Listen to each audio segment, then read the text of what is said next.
my late mom and my dad, they have always said, whenever you want to do, and Islam, I think we believe this, is this concept called ikhlas, right? And ikhlas means sincerity. Yep. And do not ask. Expect. Yeah, I do not expect. Yeah, so that has been my mantra for many, many years since I was young.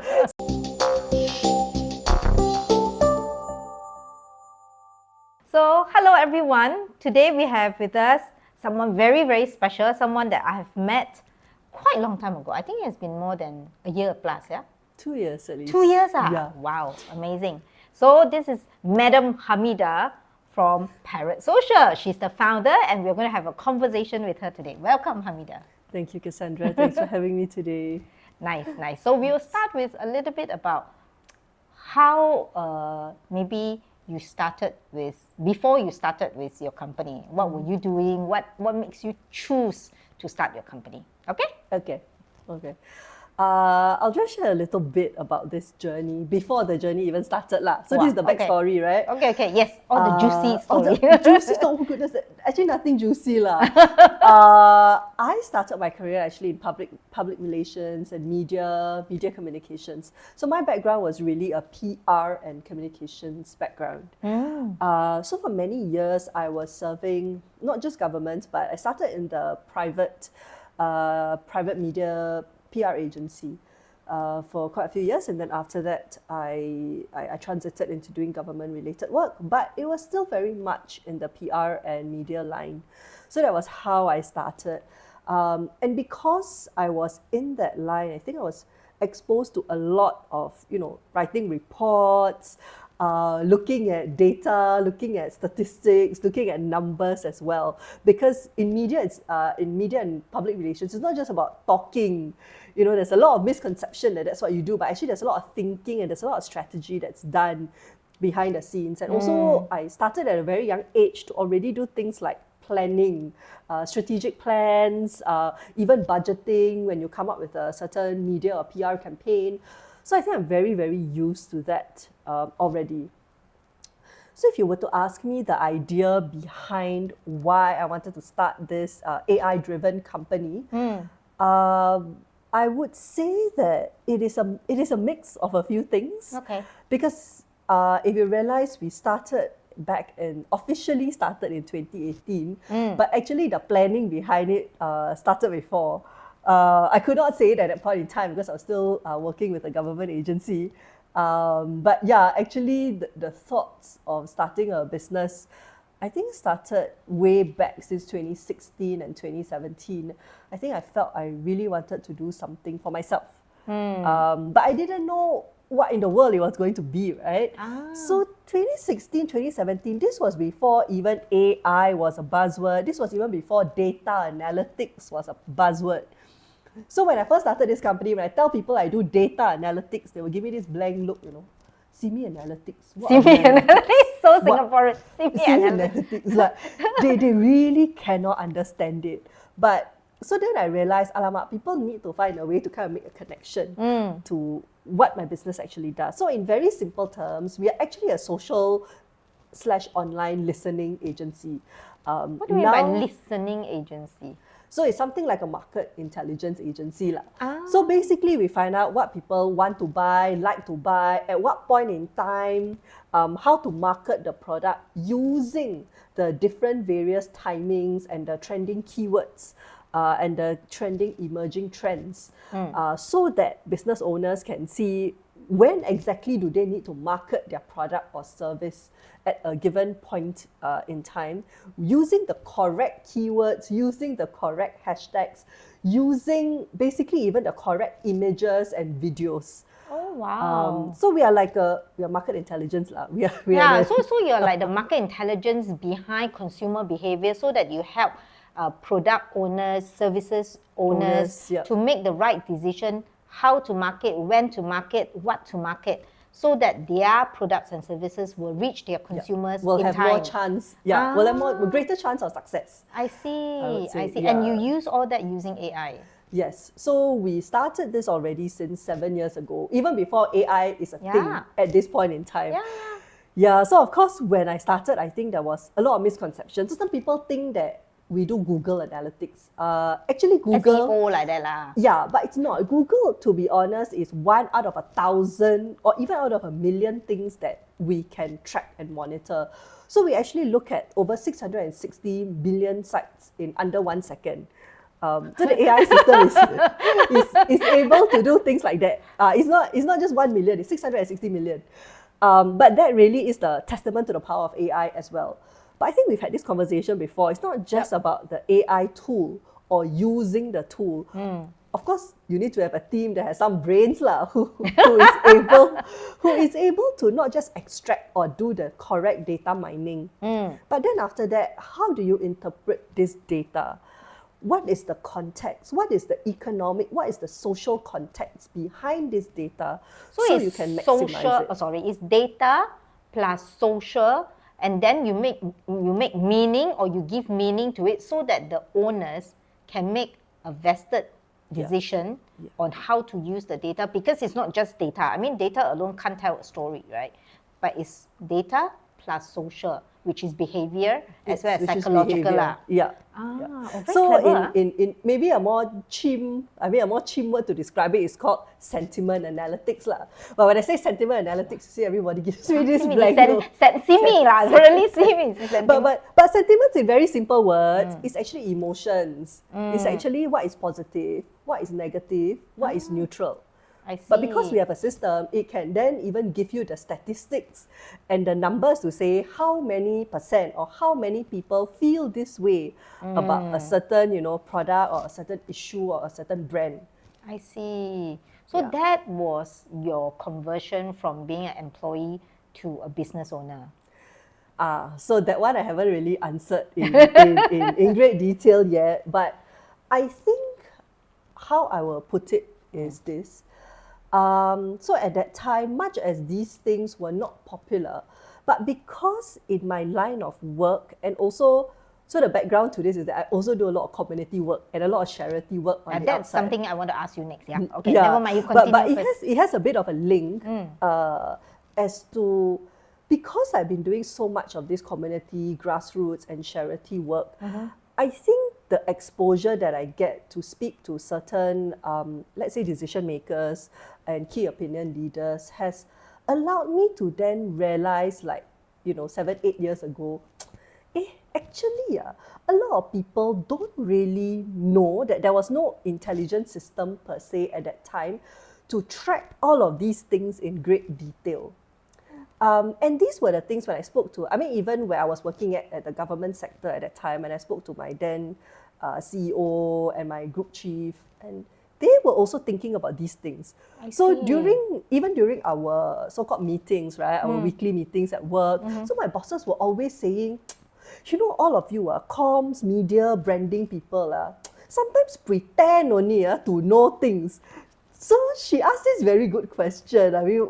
My previous chief, and then she went, why don't you all start to think and find out if there are intelligent systems or is there new technology to actually pinpoint about maybe what people say at a coffee shop, what people actually want, what are people actually thinking, what's on their minds?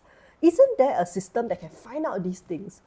And she wasn't the only one who asked, because even other CEOs and other leaders that I spoke to also had the same thought, 8-9 years ago.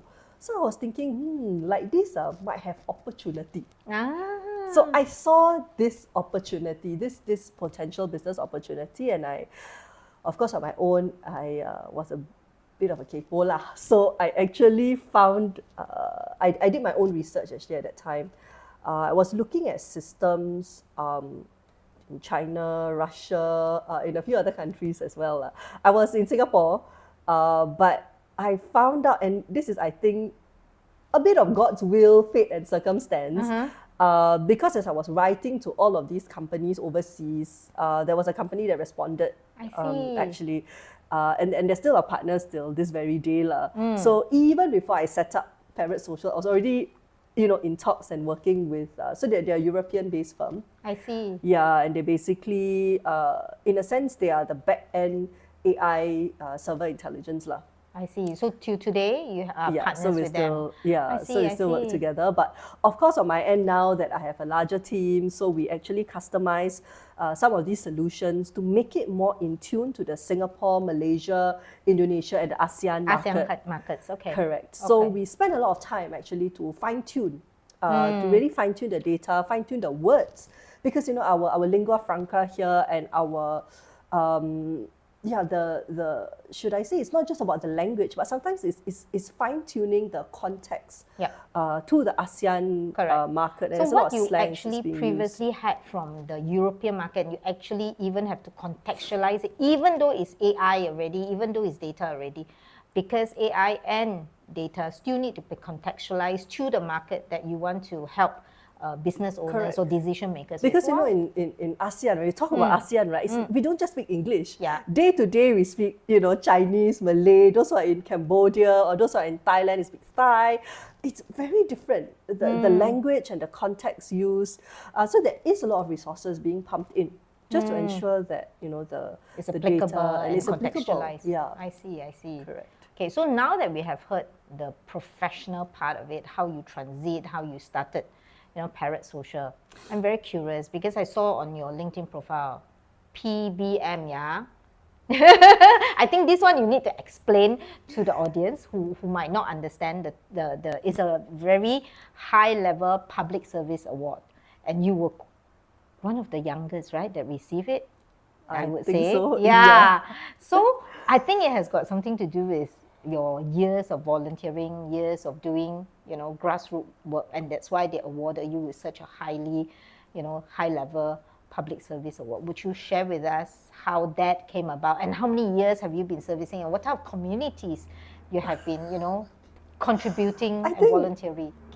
Thank you for the question, Cass. I think I just want to caveat this and say that, to be very honest with you, I do not know how I got this award. Because again, some people say, oh, it's because of your grassroots work, it's because of this, it's because of that. But in all honesty, when such awards are given, maybe I'll just explain a bit. For PBM, it's called the Pingat Bakti Masyarakat, and in English, they call it the Public Service Medal, to put it very simply. And if you Google and you check the website, I think it will say that the PBM officially goes to people who have contributed outstandingly to the Singapore community or the community at large, be it in the areas of like sports or arts or helping the underprivileged. So there are many, many different categories. Yes. So this has come as a very big surprise, in all honesty. So yes, I just received it last year, but I think the background to my work is that I've been a grassroots leader for many years. 17, 18 years. Wow! So you started when you're a teenager? Actually, how I would put this, so officially 17, 18 years, but if you mention the word teenager, to be very honest with you, I started way before. So if I really count back, it is more than 22 years easily. And I actually started reading, I actually started my community work when I was 16, 17. Because at that time when we were in JC, I think the teachers at the school also encouraged us, right, to do community work, to help out. So I was helping a group of underprivileged children. They were about 3 to 6, 7-year-olds. And it was a very simple thing. I actually spearheaded a Ready Readers program to help them to learn how to read, even to learn their ABCs, because some of them don't come from a privileged background. I understand. So that was how, in a sense, I first started. And then, of course, years later, when I was just about to graduate, I was also put under this youth leadership program. I was under the People's Association at that time. And I think it was after that, so that was when I was 21, 22, then I just carried on with all my grassroots and my community work. And you were already working professionally, but yet you put your time aside. Wow, that's a lot of commitment. Actually, I did not see it that way. I really don't.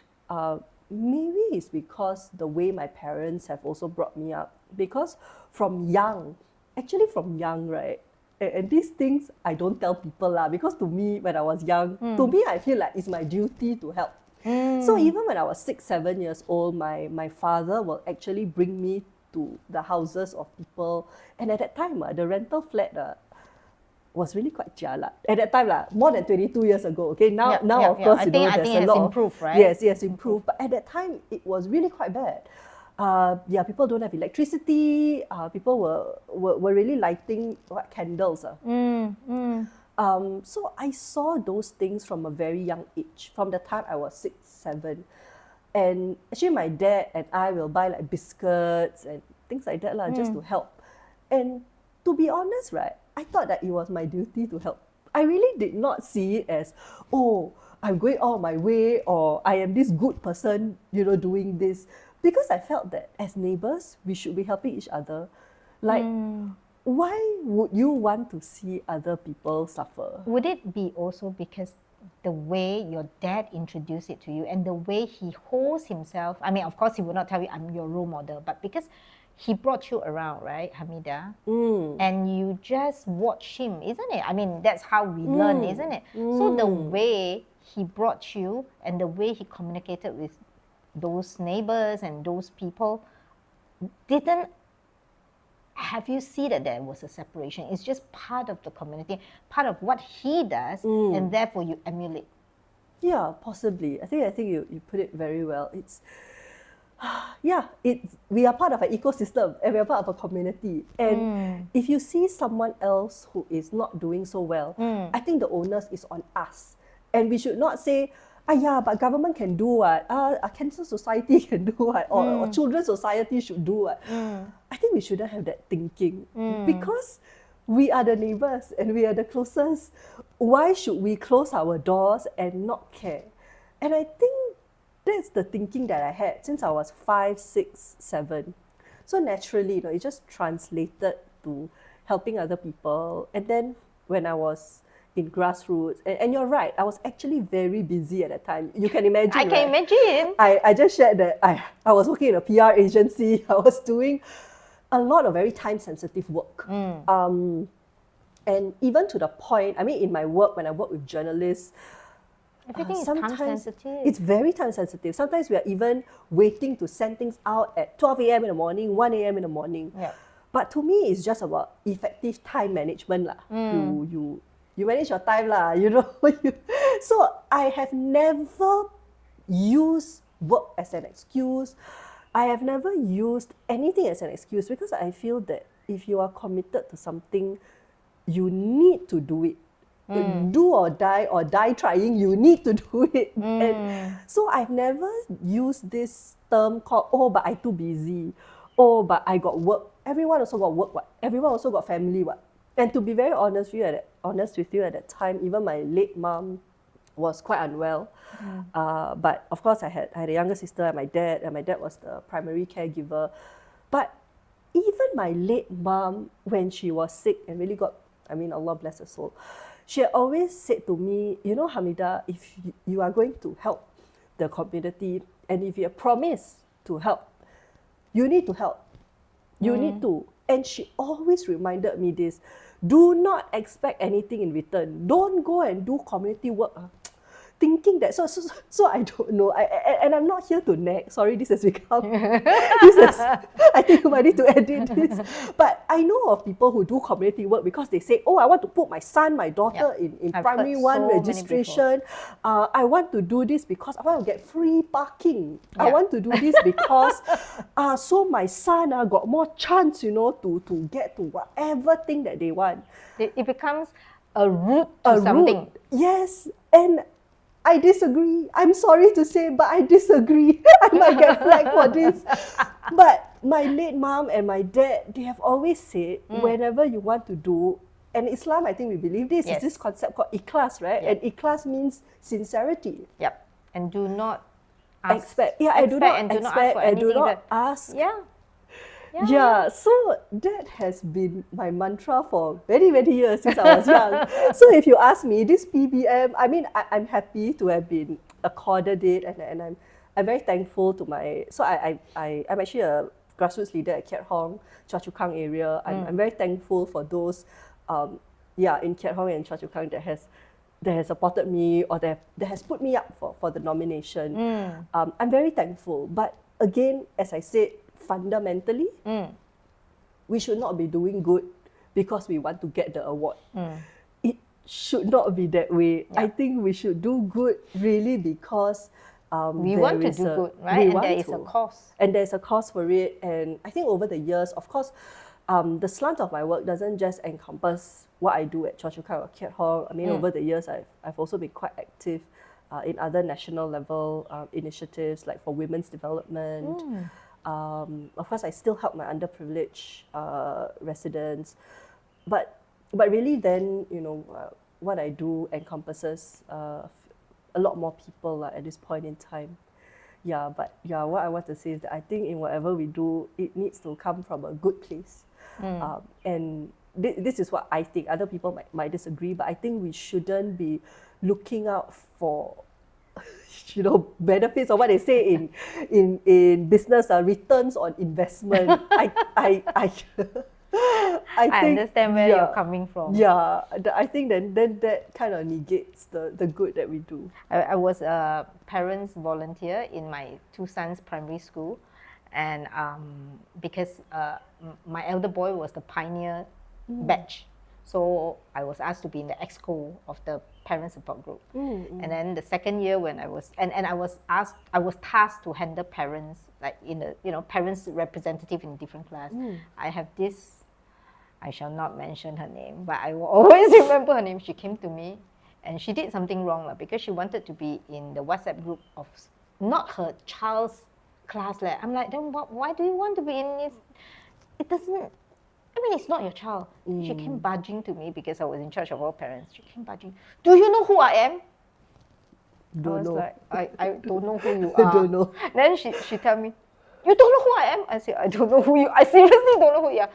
Do you know who I know? I said, I still don't know who you know. Then she listed all our prime minister, don't know what. I said, oh, good for you that you know all of them. But it still doesn't change that you cannot enter the WhatsApp group of other people. So she said, I'm RC this, RC chairman, don't know what. I said, okay, good for you, but it doesn't change your status. She said, I'm going to report you to the principal. I said, thank you very much, please go and report. It doesn't change anything. You're not allowed to enter a WhatsApp group that is not your child's class. Why do you need to? Oh, she was so angry with me, she's going to report me. I'm like, hello? And she lists everybody she knows, I was like, okay. She said, I'm not only one RC2, RC don't know what, don't know community, don't know what. Okay, no. So I know exactly what you mean. I cannot tahan these people.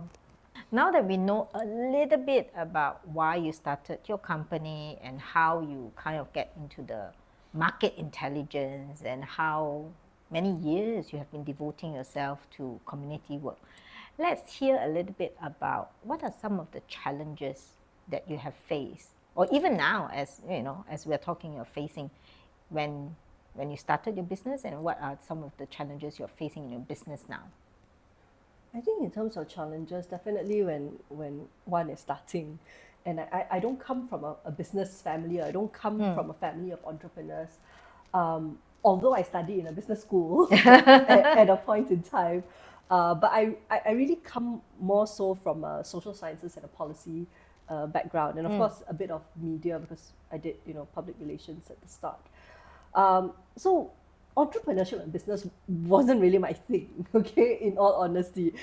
This has been quite a pleasant surprise to be embarking on this journey. So I think I had to relearn quite a bit of things with regard to setting up a business, of course even right up to things like managing finances, settling all your bookkeeping and I think so much to mention, right, in terms of business. So have to learn that, and of course building the brand and building the understanding, so people could, in a sense, I want people to give me business, right? But how am I going to do that when nobody knows of Parrot Social? Nobody has ever heard of Parrot Social. Parrot Social is what? So in the very early days, I always link it to social media. I think that's one of the reasons why we are called Parrot Social. So social people understood what social media meant. But mentioned to them data analytics, AI, at that time, 8 years ago, they're like, huh? What is this? You know? So I think really at the start it's about learning how to run the business, and learning how to build the demand. It's really at the end of the day demand building for the business, right? I mean those days or now still you're building the demand? To be very honest with you, I think branding is a continuous process. No matter how big or how small your business is, even for MNCs, they are still building brand building, right? Till today.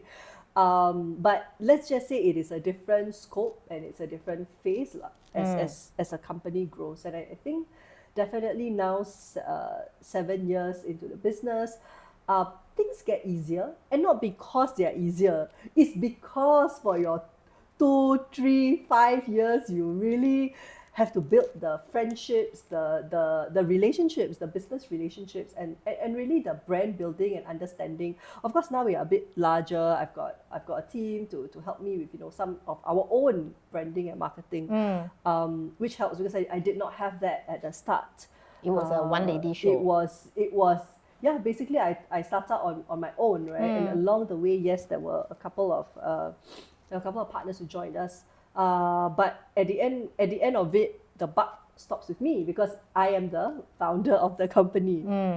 You see, so I think at the start it was really the brand building, creating the demand, and also understanding as a business owner, there are so many different aspects to business, from as I mentioned, like finances to marketing to cash flow. Cash flow. Yeah, cash flow is a perennial thing, I think, for small and medium enterprises. Maybe it's different for MNCs. That's a very different ball game altogether. But I think as small to medium, mid-sized business owners, we face a different challenge. Yeah. So I would say that fast forward maybe 5 years later, it was only the last 2 years after COVID. So COVID did throw a spanner to the business as well, to be very honest. But I think all of us, okay, whether big or small, we were all hit by COVID. But I think the funny thing that also happened during COVID for us was that we actually onboarded our, first 2 MNC clients lah. Wow, congrats. So that I think was a wonderful, definitely a wonderful step, in the right direction, right? And then in 2022, just as we exited from COVID, I think Singapore and a lot of countries exited in about 2022. The borders were open. The borders were open. Parrot Social was actually given, we were a global finalist actually in the We Connect International Awards. And I think getting that recognition, the global recognition, I mean, we didn't win it in all totality, but being accredited as a global finalist in the healthcare and supply chain sector for IT and technology, I think that gave a bit of a stamp of approval for Parrot Social to go further. And I think after that, the years preceding it, 2023, 2024, and that the borders were open. I think that was when I had certain opportunities in the Indonesia and the Malaysian market as well, and that helped actually even all the way to Africa. So we actually served the African military. Wow. Yeah. So do you have to travel there often? No, I don't. I don't travel to Africa, but we have partners in Africa. Okay. But it's really also being given that kind of global stamp that allowed the company to be known beyond Singapore. You mean it opened doors and it allows people to know Parrot Social before you even need to present yourself. So having some level of recognition actually helped to propel the company forward. Yeah. That's nice. That's nice. So when you talk about We Connect, I maybe share with us a bit briefly about what that does and how you was the finalist. Okay, so actually for We Connect is a non-governmental organization. They're actually a global non-governmental organization started in New York, US. They're quite large actually. In fact, I just returned home from Osaka, right? Yeah. and I was selected actually to do a presentation at the Japan Osaka, basically the Japan Global Expo lah. And I was very privileged to get to present it at the Cartier Women's Pavilion, which is a very beautiful pavilion. I think Channel News Asia did quite a big exposure on it as well. Yes. So I really felt very honoured getting to do that presentation to an international audience. Just very recently. So I definitely very thankful for that. Okay, so actually WeConnect is US based, and WeConnect is only for women based businesses. So for the men, I'm sorry, possibly you find another route lah. Find another route. Yeah, because no, to be very honest, I think men. It's interesting to ask this question because why I want to dovetail to it is because I think men have it a bit easier in terms of business. For women, we don't have the boys club, so we are a bit or a lot disadvantaged, I think, getting into the business scene. And for me, I'm a woman in technology. I'm a woman in tech as well. So STEM, which right? Is, STEM. For STEM and tech. So I'm in a sense, it really is a bit different. And to some extent, if I were to address the elephant in the room also, I'm a tudung wearing Malay Muslim lady. I am minority actually of a minorities. minority. Yes. Welcome. I'm a minority. I also do technology related work, which is quite rare for girls and women in general. And so double minority. I feel like I'm a double, triple, quadruple minority already. Yeah. But to me, I revel in this uniqueness because I think there's a lot more that I can do then as a woman. But really, WeConnect is an international portal or platform. For me, I was very privileged because my MNC client actually nominated Parrot Social for the good work that we did for them. And in all honesty, I think from there, then I can't talk much about the work because it's a bit confidential. Yep. But because of their good nomination and testimonial for us, we then managed to get into, we were a global finalist, so there were about 19 different categories all over the world, and women from all the way from China, India, Brazil, Barcelona, Australia, they all participated. And mind you, actually, these women ran quite big companies. Some ran uniform companies, makeup companies, solar photovoltaic cells companies, factories, you name it, they have it. And I think the woman who won the overall award, she's from Brazil. Nice. And I think she owned a solar-based company. Nice. So it's very inspiring. Quite unconventional, huh? Yes, very unconventional. So if you look beyond Singapore, actually, there are so many businesses that women are leading all over the world. Yep. Not just in traditional, like, not for example, women, right? You always think that we do beauty business. I mean, it's very stereotypical, I know. People will say, oh, you women. When I first started this business, I had somebody from, I shall not name any names, but someone from a certain country. And when I mentioned I ran a business, the first thing that came to his mind was, oh, you run a makeup company, is it? You sell jubas and abayas, is it? That was the first thing he said.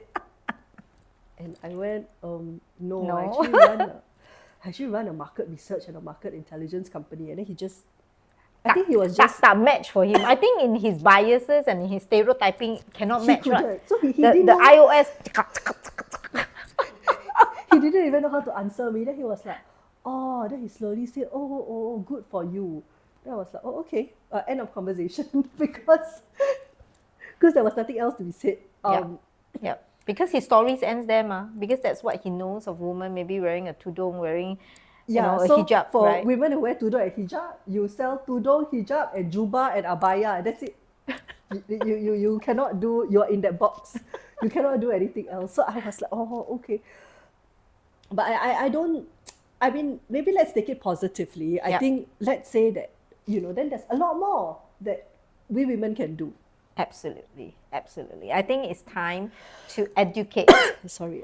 So I think it's a good time to educate and to reinforce that a lot of women, stretches professionally, personally, beyond what stereotyping and biases is all about. And also for some minority of women, right? when we box people up, that's, I would say, slowing down economies, and that's also not maximizing people. So I think with that education, hopefully more people are brave enough to talk about it like yourself, then we can start rewriting something and expanding possibilities. Yeah. Okay, so you share a little bit about the challenges and so on and so forth. So maybe let's have you share what are some of the mindsets and what are some of the skill set that you need to learn or you already have so that you can overcome all these challenges and are still overcoming challenges. Because I know as a business owner, challenges is a must-have for business to grow and for business to accelerate, right? I think you're absolutely right. I'm still facing challenges. It's just that, so I had this comment from a male business associate of mine. He says, Hamidah, you're so well put together. On the outside, right, you really instill this confidence, it seems like everything, Hamidah, is going fantastic in your business. I mean, okay, so this is recorded. So for the sake of this recording, yes, I would say yes. Fundamentally, of course, the business is doing well, and fundamentally, of course, then there has been growth, and there's been good growth in the area of work. But I will also say this with a caveat. Not everything is rosy all the time. And not everything goes our way all and every single time. But I think the trick is, and I think you mentioned it earlier, it's about resilience and having the right mindset, right? And I think as business owners, what is very important is to have that mindset of positivity and that mindset of growth and resilience. I think I'll be very honest with you and say this. There are not many entrepreneurs in Singapore or in this world. Okay, actually we form maybe 15 to 20% maximum in compared to, let's say, the rest of Singapore, even the rest of the world. Therefore, we have to take it that we are the minority. Okay, so that is the first. I think that is really, should I say, is the first level or the first stage of understanding. And knowing that we are not the majority and that we are the minority, it also means that sometimes the odds are also against us. And you need to be comfortable and you need to be okay with this fact that there are going to be many things against you. But I think the trick that I've learned across these 6-7 years, or should I say, the professional term is mental resilience, I think, is that resilience, right? So you have to understand that, okay, the challenges and the odds are going to always be against me. And even till this day, there are challenges and there are issues, and but I think it's also taking things with a pinch of salt. And understanding that sometimes, right, I don't know, Cassandra, we're both Muslims, and I have to bring this up. I mean, even if you're not a Muslim, you believe in God and something that's greater, right? Yep. I think sometimes you just have to let go after you've worked so hard and put in all your effort. So sometimes a very funny thing, right? I put in so much effort and investment in maybe a particular pitch, only to realize that didn't get the pitch. But in all honesty, sometimes there's a learning from that pitch that we can use it for other future clients. Or very funnily, some other door opens in some other market and we get that opportunity somewhere else. And I say this with a lot of conviction because it just happened to me. I shall not mention which market, but the thing is, it is a miracle sometimes that yes, we work so hard and we want a particular outcome, but that outcome, we didn't get it, It doesn't mean it is a linear, should I say it's a linear projection or it's a linear trajectory. Sometimes I realize we work so hard, but to receive something else in return.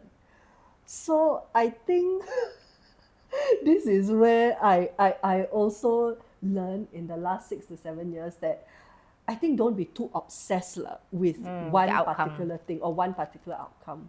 So I think that has helped me overcome quite a few things. So to summarize, first and foremost, accept and embrace that being a business owner, you're a minority, and that problem is a given, right?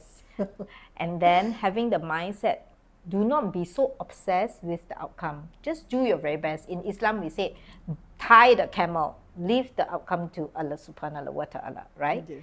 So, and believe that something good will come out of it, the positivity part. So it's almost like a cycle. You keep running in this cycle of positive mindset and just build your business. And, you know, hopefully, inshallah, the rewards will come in one way or another. Yeah, so that word is very important, one way or another. So really, because I've seen business owners, I mean, and I've, over the years, right, I've had friends, I mean, we shall not, mention names or races or things like that. It doesn't matter, which race or religion, but, some of them have told me, yeah, they want to kill themselves, or they were on the brink of killing themselves because they feel that, oh no, I've lost so much money, I don't know how to cope with this, or I keep on losing this business pitch, or I keep not getting the business that I want. Yeah, and so they become so obsessed with it, and every day, every single time, that becomes the obsession. So you see, when you become obsessed with that negativity, right? Sometimes they say, yeah, then the negativity happens lah. But that's why I say, for us as business owners, or even for those of you who are in senior management roles where there is so much responsibility upon you, sometimes I think people like us need to take a bit of a step back and sometimes just pause. I say that, okay, yes, we have this issue or we have this problem. Of course, if you have your team, then discuss with them how to solve it, but don't become so obsessed and so entrapped in the problem that becomes the only thing that you see, because then it's very hard to swim out of it, or or to see the light, because you're fish in the water. You don't know anything else, because all you see is water, right? And you cannot solve the water with the same water you want. You can only move a level upwards, right? So it's to get yourself out of that water, even though you're a fish. I don't know how that's going to happen, but I understand your point. So move a step backwards and see the bigger picture and see possibilities. So yeah, I guess the word is really possibilities, and how we then shape something better and more beautiful, away from what we didn't get, or what we didn't receive, or what we had thought was the way the business should go. So yeah, I think it's seeing possibilities. So would you say, like, based on your experience of starting your own company and still building your company, not having too tight or close the KPIs or goals of your company will allow you to actually be more flexible in how your company grow, and also following not that direct line, because following that direct line doesn't happen anymore, right? I've never heard of a company that grow from 0 to 10 in the exact way that the founder has actually projected, envision, projected, or whatever, right? It's always different, going through different routes, and also sometimes this you wanted this, but the door just don't open. Then you have to move sideways and then another window open. So what would you say are some of the human skills that you need to learn so that you can continue to embrace that flexibility, that adaptability? I think I'll answer this question in maybe two parts. Actually, you're very right, even when Parrot Social started, we wanted to be, in a sense, a social listening agency. And that's all we want to do. We want to have a SaaS system, all of this blah, blah, blah, interesting tech-related stuff. But I'll tell you, in the first couple of years, the very funny thing was, so the company made more money from people paying us to do market research for them and market intelligence for them, which we still are till today, of course. But of course, we have moved on to doing the social listening, the SaaS systems and things like that. But if I had been very hard-headed and say that, no, this is what I want, then I wouldn't have gotten a business. I would. In fact, actually, our very first client, and I can talk about it freely because my client has given me his blessings. So we actually did very big market research for a China-based automotive firm. They're based in China, but they had the Singapore representatives and the Singapore-based company as well.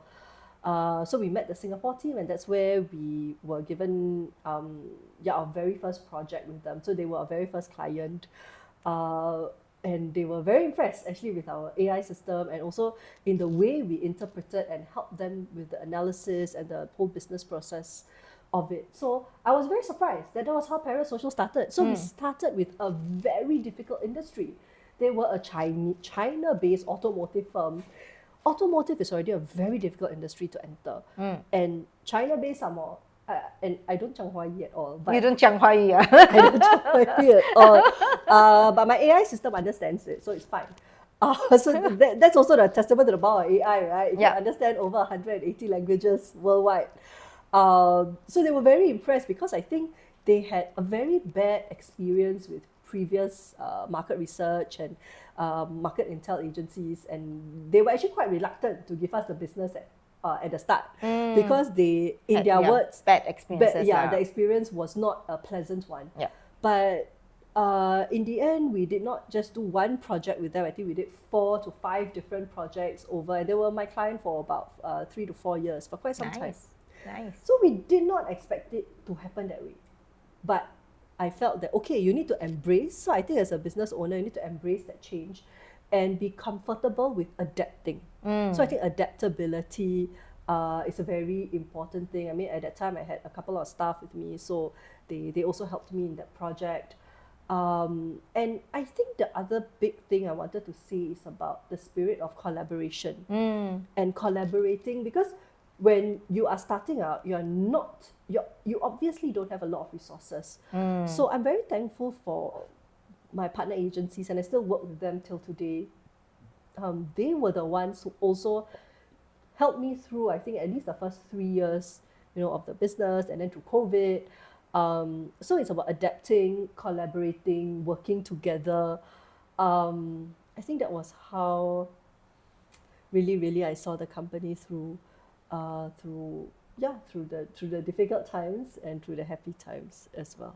That's nice. I mean, it's really powerful for you to share with us that adaptability is so key. I think more so now than ever, right? Collaboration, because you don't really need to have all the resources. Come on, being a small, medium company, you can't afford to have all the resources you want, but you can collaborate and can choose to partner with another company that has the resources you want, and together you do the business or the projects together.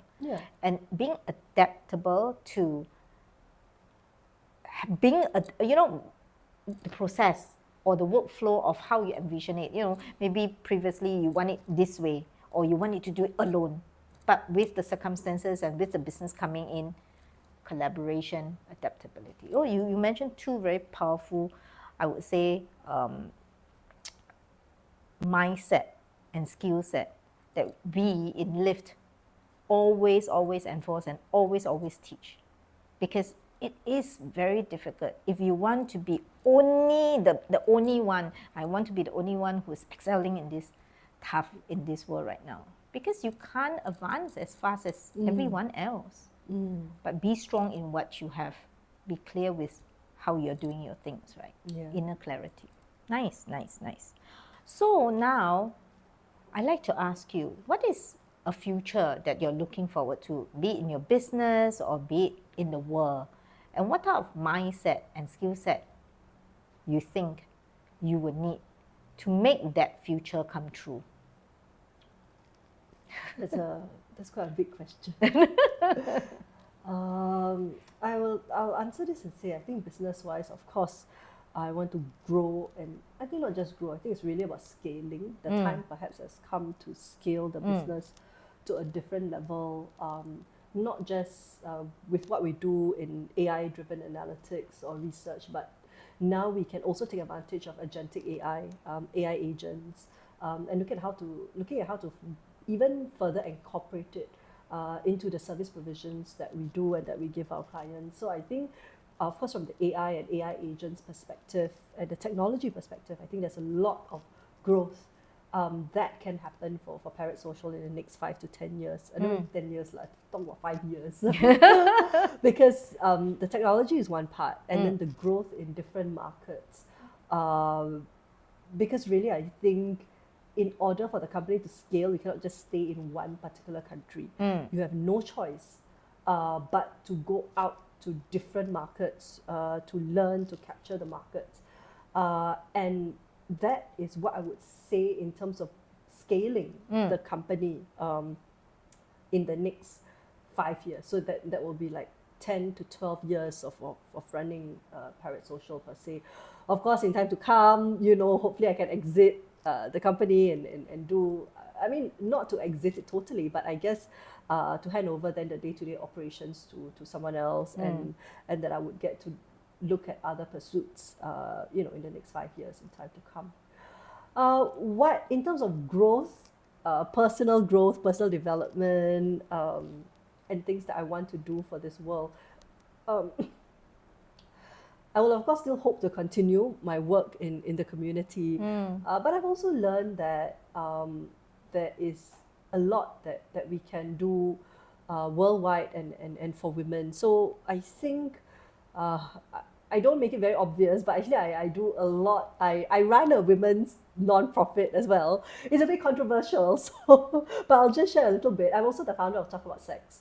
So I talk about sex and sexual issues quite a lot for women in Asia, in Singapore and in Asia. But I think there's a lot of avenue to grow that also.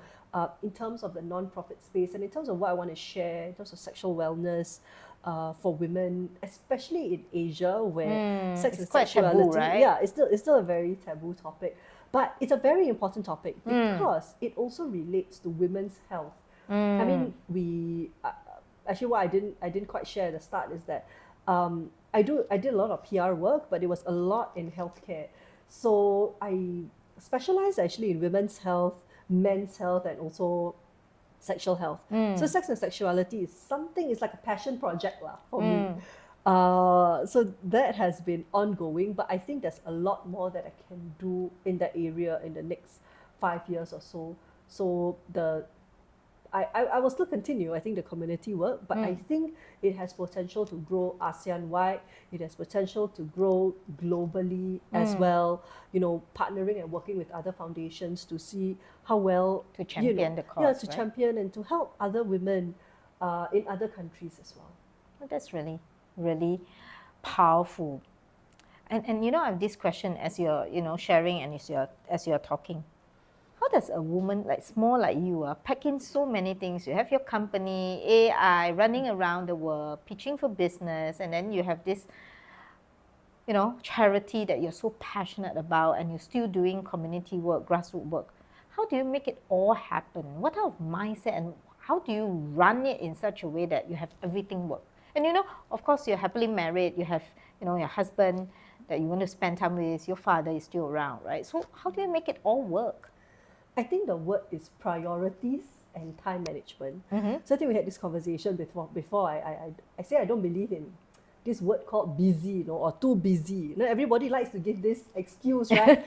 But I'm too busy though. Oh, but I cannot know. Oh, but I have this and but I have that. You see, the thing is, right? All of us, whether we like it or not, there are priorities that we have in life, and I also believe that there are sacrifices that we also make in life. So as business owners, I think you will agree with me also, there are a lot of sacrifices that we make behind the scenes that people don't know. And of course, as business owners, we don't express it out loud, or we don't talk about it, and we are also very guarded about who we share certain things with, especially when it comes to business strategy, the moves that we want to make. We make it silently, but that's the business. But I think moving on to this topic, this whole thing about making sacrifices. I think making sacrifices, and maybe we don't use the word sacrifice. Because sacrifice, everybody think that it's a very negative connotation to it. But actually, I don't really see it as negativity. I think that it is prioritizing your well-being and also prioritizing what is important. And as I grow older, I think age does have a bit to play in this matter as well.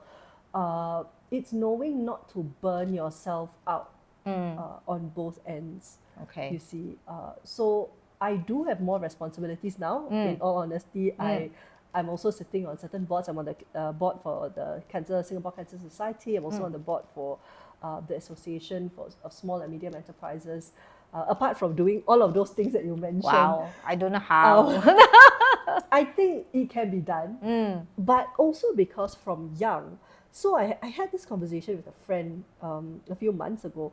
I told her that actually to me it's not an impossibility, it's a possibility. But also because the way my parents have brought me up from young, I was going to school, but I also went for religious classes. I also went for other Quran reading classes and things like that. And then during the weekends, my parents would take me swimming. So can I brag a bit? I'm actually a very good swimmer. I've been swimming since I was 3 years old. Wow. Yeah, I could actually swim in the sea. By the time I was 4, I went snorkeling. By the time I was, 4? Wow. Yeah, and I love snorkeling till today. I'm a water baby. So I love swimming. I love snorkeling. Unfortunately, I can't dive. But I love to swim and snorkel. So I think, right, my parents from young, they have already kind of trained me to know how to, if I say this in Malay, membahagikan masa lah, or to make time, you know, to make time and to carve out time for different things. So you are not just obsessed with one thing that is, must go to school, and that's the only thing in your life. So I'm very thankful to my parents to have given me a very fulfilled childhood. So I even go cycling. So till today, yes, I can cycle very well. So it's really thanks to them, you know. I mean, they don't follow me for everything, but they'll be like, oh yeah, now your time cycling, okay, you could go cycling, you know. So I go cycling, and these things are not expensive, you know. At that time, bicycle, then you use it for a few years lah. Then you go swimming. Swimming at that time was what, $1.50? Is it $1? I think probably less than Reveal your age already like that. Yeah, it's about that. It's about that price. So but I think it's about really just embracing the little things in life lah. You know, even taking walks at the park. All these things are free in that sense of the word, right? So from young, I kind of know how to kind of compartmentalize my time. And so I know that there are certain priorities that I want. For example, now, of course, that I'm married, my husband is my priority. Yes. My father is my priority. I also have a younger sister, and I love her very much. So yes, naturally, she is my priority too. But okay lah, then we meet in the middle lah. Sometimes my younger sister will come to meet me in my office, you know, we'll chit chat, we have drinks together. So really it's about life and business. It's about priorities. What is it that matters to you? And the how, to be honest, okay lah, the how you can learn it. You know, I'm sure you can learn it from others, and you also can use certain tools and whatever that you want to use lah. Now we have AI, right? So I know all these AI companies will say, yeah, you know, we can help you do things faster and things like that. So do take advantage of things like that. But I think fundamentally, if you look at yourself and ask your heart, what is it that really matters? So for why, some, right? yes, The why. The why. The why. Correct. I mean, for some, yes, they have children and things like that. So naturally, you know, children also becomes the priority. But then from there, what? You know, what else do you want to do? What else do you want to achieve? So I think all of these things can be managed. And of course, now that we are older, we have teams to help and support us. And I think that also helps in allowing me to stretch my time and to do different things all at the same time. Wow. What I'm learning from you is first know your why, right? Understanding your why you are vested in, of course, your personal relationships, your business, the different causes that you stand for, and the grassroots work that you're working. Then from the why, then find the how. And in finding the how, there will be sacrifices or different type of avenues that you have to make, right? More of this, less of that. And then finally go do what you want to do in that way. But finding the why, understanding your intention and purpose of doing those things. Very good. So last but not least, what would be some nuggets or advice, if you want to call it, that you would want to share with business owners in the world that we are living right now, that is ever changing, with a lot of political challenges, with a lot of, constant changes. Yesterday and today is probably a different world that we are speaking about right now, and with the AI and a lot of uncertainties ahead. What will be some of the, advice or nuggets that you will share? Okay, I'll share a few things. I think firstly, adaptability. I think we talked about this a little bit. It's really adapting and continuously learning. I know some of you are going to say, well, it sounds so government, but it's not. It's not. I'm not. I sincerely believe in it, because if you don't constantly learn, if you don't constantly upgrade, if you don't constantly understand what is around you as a business owner, you're going to be left out. And none of us would want to be in that position to be left out, you see. True. Because the moment you are not thinking of something in the future, someone else is going to think of it first, and someone else is going to choke that space. So I think there needs to be this whole thing about learning and learning continuously. And I think we should learn that. We should have that spirit of learning till our dying days. And I've no shame of saying this, because really the moment you stop learning and the moment you just, in a sense, rest on your laurels, I think then that's it lah.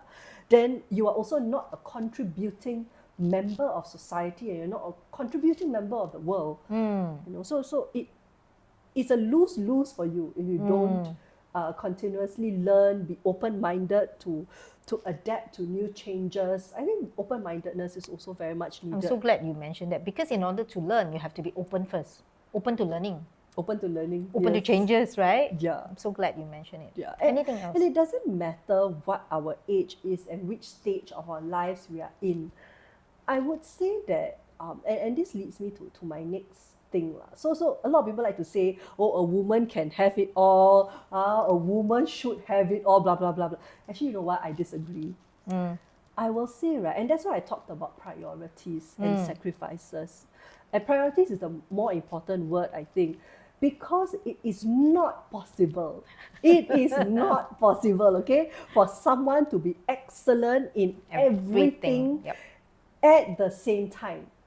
There needs to be a give and take with regard to certain matters. I learned this from my business advisor, actually. He said to me, Hamidah, not everything needs to be 100% all the time. Yes, sometimes you might want to go the distance, you know, you want to be 120% or 130%, and that's fine. But there are some times in your life that you must know that, okay, maybe at this point, I scale back a bit. Maybe I do 60, 70% of work. And then the other, I don't know, 30, 40%, I might want to concentrate on my personal life. There can be that give and take, you know. And finally, I want to say that, and we'll end this on a good note. I think we shouldn't also be so obsessed with, I don't know, I use this word a lot today's interview, but unless you're a fireman or a doctor or you are in a very critical situation, life and death, right? I think as a business owner, sometimes you can just let go. Not saying that you let go of your responsibilities or you don't do give up or surrender not in that sense, but can step back a little bit. Yeah, so learn to take breaks. I think that's very important, because sometimes I think as business owners, a lot of us, sometimes we push ourselves a lot.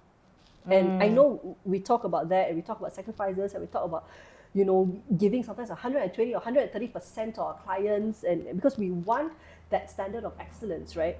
But then we also need to remind ourselves that it's okay to take a step back, it's okay to rest, and sometimes in resting, and this is also God's and almost miracle, sometimes in resting, sometimes we find, you know, the more beautiful things happen to us. That's all. Very, very precious, because for business owners, right, sometimes we are so vested in it, we feel that we are the buck and the buck stops here, so we have to do it all, and in that Sometimes we sacrifice relationships, sacrifice our health. And now there's so many things up and coming. Mental health, physical health, emotional health is crucially important for us to continue going that distance, for us to continue our business, isn't it? And to take care of our team members and our families. Of course. Thank you. You're Thank you so welcome. much. You're Thank you. welcome. Thank you. Thank you. You're welcome for having me today. Thank you. It's so beautiful.